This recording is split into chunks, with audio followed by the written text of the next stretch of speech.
Hi team, welcome to my session on Coffee with Prab. And today we have Mr. Nabojyoti. No need of introduction. He already doing a lot of contents on SOC, and it is pleasure for us to have him in this particular channel. 15 plus year of experience, around 17 plus year of experience in the cybersecurity, and where the core part is SOC. He leading a SOC team in the process, and I'm sure his wisdom, his experience, will bring some new insight in this particular session. Hi Dada, how are you? All good, bro. Thanks a lot for doing this. Glad to be here and glad to share some of the thoughts and learn from each other. Could be a good one.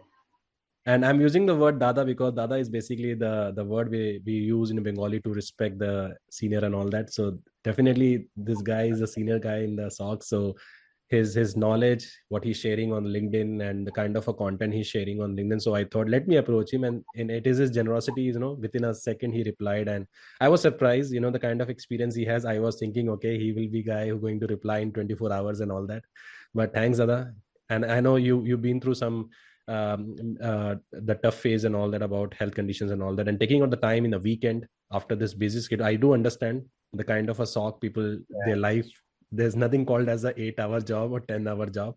Taking out the time for this particular session, kudos to you, Dada. I know weekend time always for the family, but taking out the time for this particular session, giving back to society is a big thing, Dada. Thank you, Dada, for this session. Yeah, it's okay. It's okay. It's a pleasure. So, I mean, honestly, what happens with practitioners like us, we are not part of academics, right? So, for us to go ahead and then share our experience or share our knowledge, that always gets limited to a smaller forum, and it's mostly bounded by the enterprise boundaries.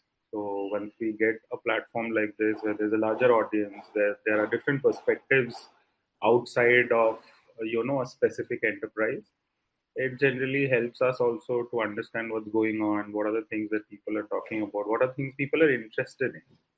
And I will replying in a second, that primarily comes out from the fact that if you are in SOC, you're always alert. So So that's so this is what you called, what you practice, you preach, or vice versa. yeah, it becomes a part of your alter ego. Like if my dad was a cop, Okay. so there are few things that he would always do. He Hmm.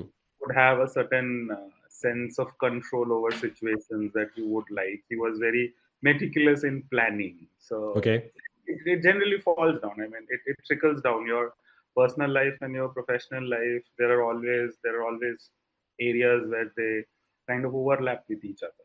So yeah, I've been doing SOC for now more than 10 years. I was having this conversation with my current boss a couple of days back, and I was telling him, nobody lets me do anything else. I mean, It's it's it's it's a time very that, it's a very critical process, Dada. Once it is there, we don't need to touch. yeah, but it's almost similar to, there are few actors who get typecasted into a certain role and then people don't give them anything else.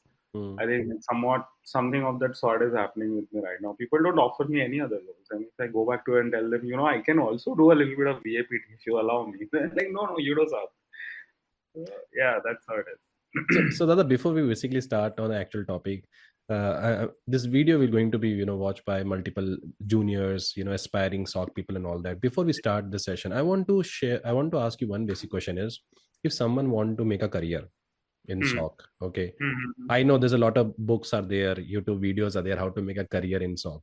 But as per your experience, as per your knowledge and all that, what is a important pointer you want to tell the people who watching this video, who the people who want to make a career or they want to start their career in SOC? Okay. So okay, so let me try to break down your question into few smaller pieces so that I can Hmm, answer it better.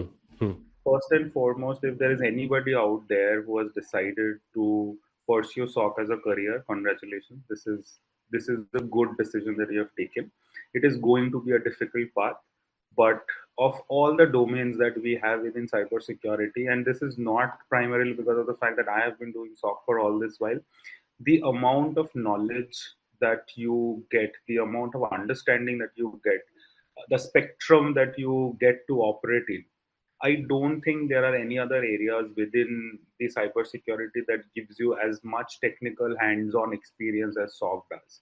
So I think every cybersecurity practitioner should ideally spend close to 3-4 years within SOC minimum, so that they understand what it is all about, what are the challenges, and how it basically integrates with the larger cybersecurity program. And I'm talking about program on an enterprise risk management level.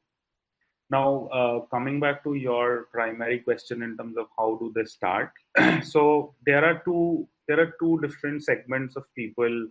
We have, one are the absolute freshers who are in college, third or fourth year of college, and they are deciding on what to do next after their engineering or whatever degrees that they are pursuing right now. And the second category of people are the one who already have some bit of experience. They are doing some IT job. They are into programming. They have been doing some IT security kind of role, device management, firewall admin. So there's a bunch of people like that who have come up to me and they said, this seems like an interesting one. The pay is good. The work is reasonable. Help me. How do I do this?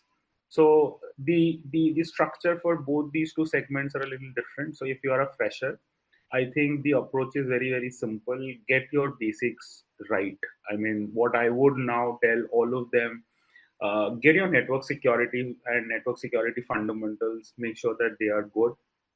The second thing is, I am not asking anyone to do any certifications at this point in time, because I am not someone who is a big advocate of certifications. But what I recommend everyone to do is pick up two certifications, look into their agenda, look into their content, look into their structure. So you can look into either a security plus or a CompTIA plus, these kind of things. Do not go for CISSPs, and they are not. If you're starting, Definitely. CISSP is a very, very different ball game. It's a very different monster. So do not go there. Look for things which are more practical in nature. Look for things which are more operational in nature. Because at the start, you would be doing more operational work. You will be doing more tactical work Agree. than strategic. CISSP is a very strategic certification, so to speak. So do not appear for the certifications. It's not necessary to put in that amount of money. But if you look through their content, you would know what are the things that are important, and then you start reading about them. It's very easy to pick up right now with the internet, and there are so much of content available. It's easier to do that. It was few years back. The next thing would be pick up any SIM solution. It can be QRadar, it can be Splunk, it can be ArcSight, it can be your Sentinel. There are free versions of all of these SIMs which are available. There are lab versions which are available. Install the lab in your home computer or your college computer or whatever is available, and just do the basics. Again, there are a lot of try hack me and those kind of rooms which are available wherein you can go and do it. Start working on your resume, start working on projects in your college that are centered on these kind of concepts. And the last bit of advice that I give to everyone is, whatever you are learning at this point in time, make a habit to document this in a GitHub repository. You would thank me after 10 years if you keep maintain a repository of your knowledge elements, whatever you are reading, the way you understand it. If you keep those notes handy, they are excellent material to go through before an interview. Two, after 5-6 years or 10 years of experience, when you go back and you look into those notes, the reflection that you get out of how you have come up the curve, how your understanding has improved, that's a brilliant way to do it. And for a recruiter or a hiring manager like us, if I see that there's a candidate who has actually taken the effort of documenting, put it into GitHub, maintaining it in a nice little way, trying to do some community work, that gives a brilliant impression to an hiring manager. So that's more about people who are starting fresh from college. If you're already doing work, if you're already involved in some kind of IT job, IT role, you've been an auditor. I've come across a lot of auditors who want to now come across on this side. So for them, the journey is a little easier, I would say, because they already have a basic understanding of things that we do, what are the different solutions, what is enterprise risk program. So for them, I think that SIM part still remains relevant. Pick up any of the SIMs that you like, that you can fidget around, try to see some of these things that are available. There is a lot of easy reading material on what is SOC, what are the different things that you do, apply for those roles, and for them, I think one of the other area that they should must be looking into is, there are cyber attacks which are happening almost Yes. every week. Yes, There are agree. big news. There are zero-day vulnerabilities which are coming out almost on an alternate week basis. Okay, make sure that you keep a journal that this is the attack or this is the cyber incident and what is your understanding of it. You can just go Excellent. to ChatGPT and ask, or Bird and ask them. They would give you a very nice little summary, but then translate into your own words. Just don't copy paste it and keep it documented somewhere, because then you are not going to read it.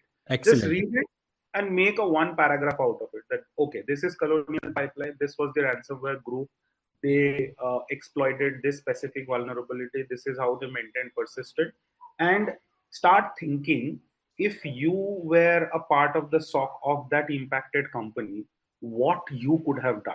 What are those logs? What are those devices? What are those use cases? What are those hunt hypotheses that you could have built, considering now you already know the attack vector? This is Once you one of the start, excellent metrics. This is an excellent point that you said, because this is what is missing in the videos, to be frank. And to be frank, I'm going to note down this point. Sorry to interrupt, but I'm going to note down this, because I have a different impression about, discovery of attacks and all that. But this is a very good thing, and that is how you can able to retain the topics, you can retain the concepts, you can able to relate the things and all that. Correct me if I'm because wrong. many a times, when I have, as a part of my work, a large part of my work is looking out for talents, hiring people at multiple levels and grades. And when I'm hiring junior staff, when they really need to get their hands dirty, and if I ask them about, everybody goes back to SolarWind or a Log4j.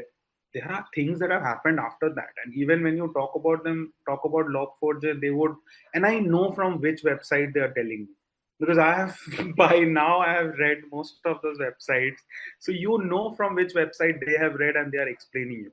But then you suddenly come across another guy or a girl who would tell you in a very simple way, this happened, this was the attack, and this should have been patched, people did not patch it. I really like those kind of answers, which is not I'm not saying that a structured answer is not better than an unstructured answer, but an unstructured answer really lets your internal knowledge come out. You can actually evaluate someone in a much better lens if that answer is very unstructured, because now you can actually understand how that person is thinking. Exactly. At the end of it, in a 30 Yeah. minute or a 20-minute interview, you cannot evaluate somebody. It is not possible to evaluate somebody. It's a facade that we hiring managers do. So the only thing that you can look forward to is, a, if that person is genuinely interested, if he or she is keen on doing what he is doing, and what is the thought process. Hmm. Is he or she thinking in a step by step manner? Is there a clarity of thought in there? And that's about it. If those two things are okay, I think at junior levels you can always go ahead and hire somebody. It really does not make sense to ask them about port numbers and all. It's just rubbish. You can just go to Google and figure out what is a port number. Why do I need an analyst to remember and in an interview and tell me what is a port number? But Dada, I'm sorry. Actually, we had a topic to discuss on, but this looked more interesting, because sorry to say that, but this looked really interesting. And guys who watching this video, if you're Nobody if you likes me. if the interviewer will be the Mr. Nabojyoti, be careful. Don't copy No, paste. I really love. Sometimes now, what happens is I ask someone within the team to take care of the junior role interviews, because I Hmm. don't get that much of time. Hmm. But now and then, I try to spend 5 minutes, get into that call, and ask something absolutely basic. One of my favorite questions that I ask almost every interview, and this does not matter whether this is a 5-year-old guy with a 5-year experience or a Uh, 5, 7, 8. And my simple question is, if I already have a firewall, why do I need an IPS? And Prav, you great. would not believe me, 90% of the people do not give a right answer to this question. And these are people who have been working in SOC for 5 years. They have been managing teams. They are team leads. They are senior comms. They are senior consultants. And if you ask them this question, you would suddenly hear responses which are not correct. Let's because this is a very binary question. This question does not involve your thought process. There is nothing in it. It's a simple straightforward question which has a very binary answer. So yeah, I seldom go back and ask complicated questions, because I don't know complicated things. I know simple things and I ask simple things. So yeah, my interview processes are a little funny that way. here I want to share with everyone, team, if you want the next series of with Mr. Nabo regarding how to prep for interview, do share your comments in this video. We'll definitely going to disturb him again for the next one more video. So Dada, over to you again. This is look interesting. So as I said, we came for a separate session, but this look more qualitative discussion, which people looking in the YouTube. So Dada, continue with this question. I want to, sorry, we have not even No, started yeah, a topic, no, but Dada, as a manager, as a SOC manager, as a hiring manager, what is the most important skill? Any SOC managers look in the candidate, how the candidate should prepare his CV or how the candidate should prepare his interview for the SOC position, especially those who are fresher.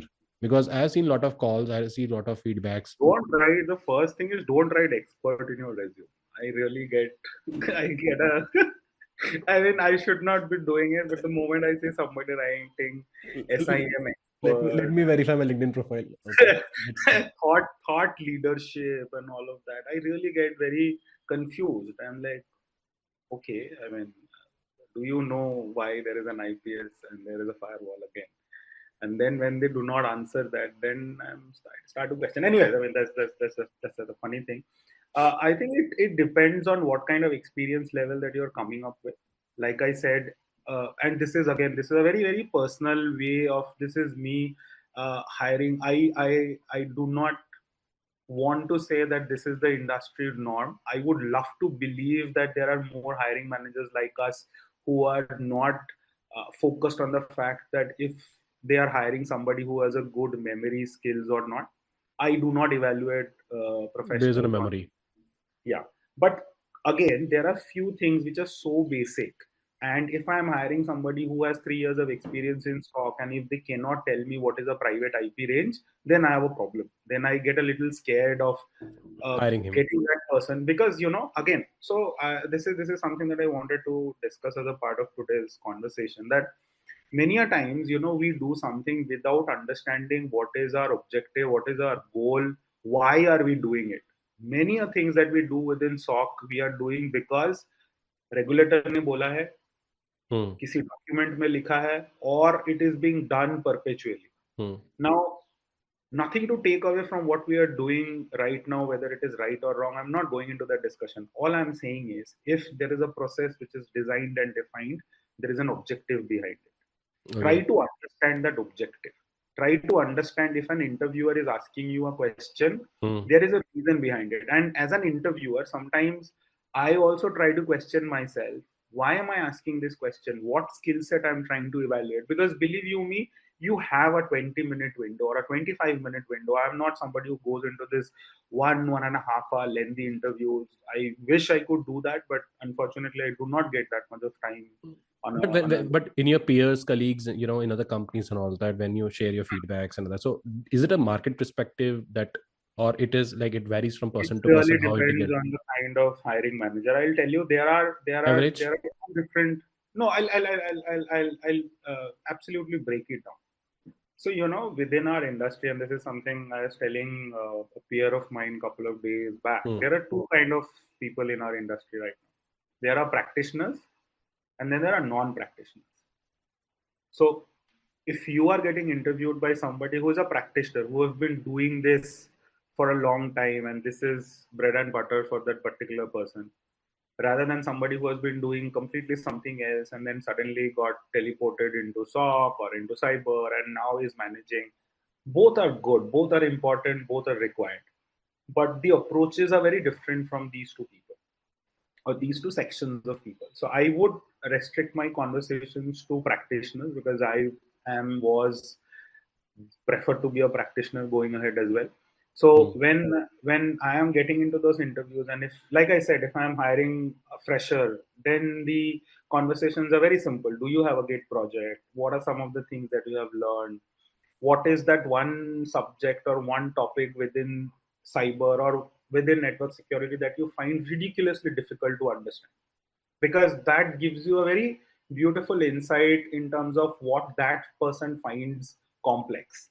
Okay. That really does not make it is not a metric to decide whether I take that person or not, but gives you insight about an individual, because it's a young person. He or she is trying to make a career. Is I and you would agree that the importance of your first boss is as important as your parent. It is very, very Agree. important according Agree. to me. If you Agree. get a good first boss, you are mostly sorted. And if you get a really bad boss at the start, it becomes very, very difficult to understand what is right, what is wrong. So Agree. now, if I'm interviewing somebody who has, let's say, between a 2 to 5 years of experience, then I ask a little bit of tool questions, because if I'm hiring for a very specific skilled role, if I'm hiring for an platform administrator kind of a role, then I would ask, do you know these things about Curator? Do you know the basic architecture of a Splunk solution? How are these two solutions same or different? Those kind of things.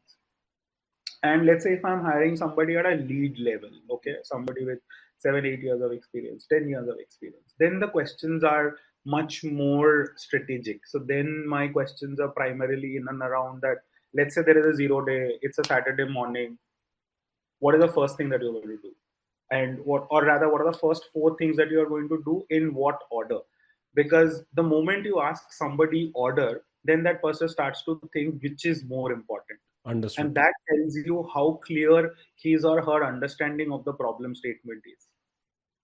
So, I mean, generally, I start at a very macro level, at a very broad level. I do not prefer asking specific, like I told you, things that can be Googled. Those kind of questions I try to avoid, because people quickly Google and then they'll give you an answer. I've seen that as well. But yeah, things that are not available on Google are the ones that I prefer to ask and try to understand what is their perspective of it.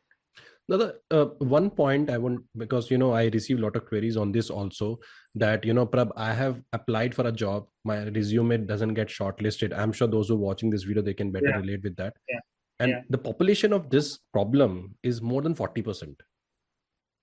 On one Okay. side, the company is hiring a fresher.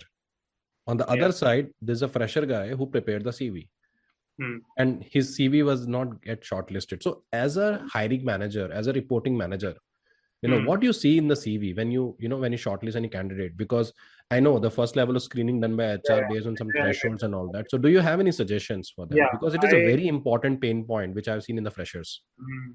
No, it's a brilliant question, and I remember posting something about it in LinkedIn. I think a year and a half, 2 years back. Hmm. I'll tell you very, very pointed answer to this. And this is again that I do, and I would love to believe that majority of my industry peers are also looking at it in the same lens. Hmm. Please make sure that your resume, if you are a junior, like a fresher or a first year or a second year analyst, so to speak, you cannot be sending a 3 page resume. I have worked with people with 20 years of experience, and they have single page resume. So that's my goal. If I can fit my career in single page, I think I've done very well for myself. Okay. So first and foremost, make sure it is crisp, make sure it is single pager. You do not need to put your photographs on a resume. This is not required. Please make sure that your phone number and your email address are correct. If you have a funky email address, please make sure you change it to something more professional. Nobody, or I would have reservations in, going ahead and selecting just on the basis of resume, one whose email address is formal and one whose email address is like some cool dude 1971 kind of Cool thing. underscore heart hunter at the radio.com. Yeah. There is no problem in it. I mean, there is no point making it in a very bureaucratic, but it's just human bias. Presentation. Presentation. I'm just talking about human bias. Hmm. I would personally love to believe that I do not have those biases, Hmm. but the industry has the bias. I also sometimes fall prey to those biases. So Hmm. it's better if you're starting your career to not have a email which says "cool dude And 71." definitely, you cannot wear shorts and do the presentation meeting in front of board by saying you are a cool young kid like that. So Come on, everywhere you now, cannot be now very formal. no, Informal. that again, I think dressing and all that opens a different kind of Pandora's box, because we have very different kind of companies operate right now. Hmm.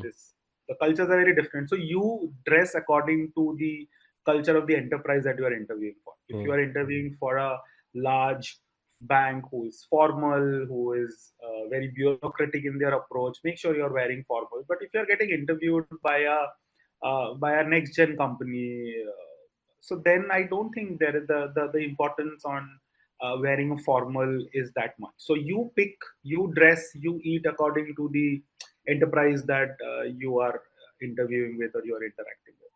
Now, coming back to that resume part, so yeah, the basic hygiene, no spelling mistake, no grammatical mistake, proper correct phone number, correct email address, no need of photograph, name at the top, those kind of things. And then, if you do not have more than 2 years of experience, try to talk about some of the things that you have done within the industry or within the practice. Don't go back to I did something in college, I managed a fest. Those kind of things are good, but can be added at the later part of the resume. The first part of the resume should ideally talk about the projects that you have done and what has been your contribution to the project. So sometimes what happens is people have written a very good project that they have done, but their contribution to that project was very, very limited. So Okay. which is where even after getting that resume selected, that person does not get selected. So and like this is something that I've always believed, an interesting resume is only possible if you have an interesting career, if you have an interesting role, or if you have done interesting stuff. So do not fret too much about the resume at this point in time. Start focusing on doing interesting things. Start focusing on doing projects. Start focusing on doing or creating things for the community. There are multiple community programs which are available within SOC as well. There are use case programs which are available. You can create multiple documentations for these SIM solutions which are available. So if you have done any of these things, even at a very basic level, and you add that in your resume, believe you me, the conversion rate of that resume would be 100%. So, any example you would like to share on this, if you Okay. want to? So there is Sigma, which is available. It's a platform which can be used for converting use cases either ways from one platform to another platform. So you can go and create a simple GitHub page wherein you pick up any attack. Like I said, you pick up any of the attacks that has happened in past 1 year, and you Okay. go and you read about it. You figure out that okay, this is how they were ensuring persistence. Now Hmm. you go to your MITRE TTP framework and you figure out for that particular persistence what are the different TTPs which are available. You would immediately get it. Then you go and check with the car portal of MITRE TTP that would tell you that for these kind of persistence things, these are some of the use cases which are available. Go through Understood. those use cases, try to understand what kind of logs are required. If you have a lab which is available, try to replicate that and create a simple one-page document and upload in your GitHub. Hmm. If I, as a hiring manager, and this I can say very, very confidently for 99% of the SOC hiring managers, if they come across a resume or somebody who has taken the pain of doing this exercise, forget about that resume. We are going to actually go ahead and hire that person on the spot. That show his support, and that show his the creativity, that Sir, shows his at a junior persistence level, for this activity. Yeah. you want somebody who's committed to the cause and who's ready to take that pain. Because, like I told you, it took me 45 seconds to tell you from end to end, but I know how difficult it is to do from end to end. To read Exactly. an attack, understand it, read it multiple times, figure out which phase of the kill chain I'm going to focus on, go to the MITRE TTP framework, figure out what are the TTPs which are available, map it to car, go to your environment and do it. It's a project. If I give it to any of the consulting companies, they would probably take a lot of money and maybe 6 months to do this project. Understood. And if Agree. I'm asking a junior to do this on their behalf, it would take tremendous amount of commitment, and which is exactly what we need. Understood. Exactly what we need, because we have brilliant tools right now at our disposal. When I started working, I remember 2014, 2015. At that point in time, the SIM solutions used to be so sluggish, so complicated. Even parsing a single field would take incredible amount of time and effort at this point in time, because we were all new to this. There were not much of documentation which was available.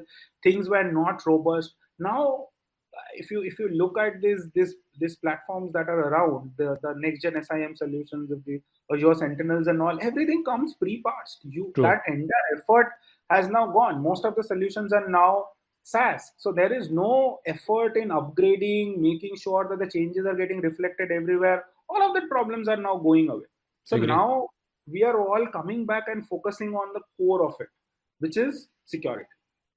So the That's most important. Yeah. conversation, yeah, which is most important. So I mean, you have to cut out the noise, try to, and like I said, I mean, even the last point that I was trying to make is, if you read something and then if you write it in your own way, that's the best thing that you can do as a fresher, or even as a practitioner with multiple years of experience. And That's that give the better visibility also, and that yep, correlation you can able to retain. Yeah. yep, yep. That to me is the that's the holy trinity. If you can do it, if you can read, if you can understand, and then if you can write it in your own ways. And I'll tell you one reason why this is such an important skill. So if you're a SOC analyst, this is exactly what you're going to do. You're going to look at your logs, you're going to analyze what the problem is, and then you're going to write a report that will be shared with your SOC manager, with your shift lead, and then the SOC manager or the shift lead is again going to add something onto it of their experience, and then probably share it with the CISO. Okay. So ये जो skill set मैं बोल रहा हूँ, the skill set that I'm asking you to build is basically the heart of the skill sets which are required by the analyst in SOC day in, day out. You need to analyze, you need to look at random